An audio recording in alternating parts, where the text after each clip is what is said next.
بقالي 4 أيام نايم في الشارع في فرنسا، في باريس، نام في الشارع فين؟ حته في اي مكان؟ في منطقة اسمها سان دوني. شاب مصري عنده 19 سنة بقاله 4 أيام نايم في الشارع في سان دوني. بقالك 4 أيام نايم في الشارع. أنت جاي منين أصلا؟ أيوة. جاي منين؟ أنا كنت جاي من إيطاليا. امم تعرفش حد هنا خالص في وفي فرنسا؟ ماليش حد في فرنسا هنا، ومحدش واقف جنبي في حاجة. أنا لسه جاي أهو، بقالي 4 أيام نايم في الشارع في عز البرد. حول ولا قوة إلا بالله. أنا عندي 19 سنة. 19 سنة، طيب ماشي.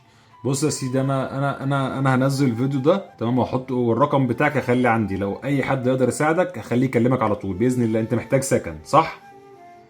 محتاج سكن جدا والله يا أستاذ محمد، خ... والله أنا لا تعبت من قعدة سيبها، الشارع. والله باذن الله مش هيعدي النهارده الا باذن الله هتلاقي سكن بامر الله. وموضوع الايجار والكلام ده هنقدر نظبط لك العمل، ما تقلقش. ربنا يسمع منك والله. خد الرقم من الراجل اللي عندك، هي جايه في ايام مفترجه فربنا يفرجها باذن الله، ما تقلقش. إن شاء الله أستاذ محمد هتفك. ماشي يا حبيبي، ماشي يا حبيبي. دي ليله الوقفه يا رجاله، ليله العيد، فما ينفعش نسيب الراجل ده في الشارع. ما ينفعش نسيب الراجل ده في الشارع. ده ولد صغير 19 سنه. فبالله عليكم اللي يقدر يساعد بسكن، واحنا هنحاول ندفع فلوس السكن، يتصل عليا يكلمني النهارده. لازم يصلي العيد بكره وهو نايم في بيته ويرتاح. بالله عليكم يا جدعان، مستني رسايلكم. شكرا.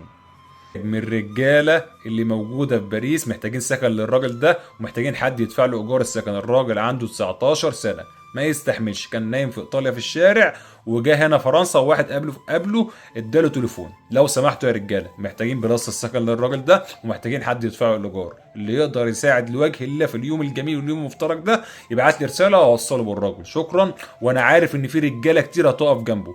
مستني اي رساله او اتصال. الراجل ده يا رجاله لازم يعايد في مكان. بالله عليكم بالله عليكم، ولد عنده 19 سنه لسه صغير. شكرا.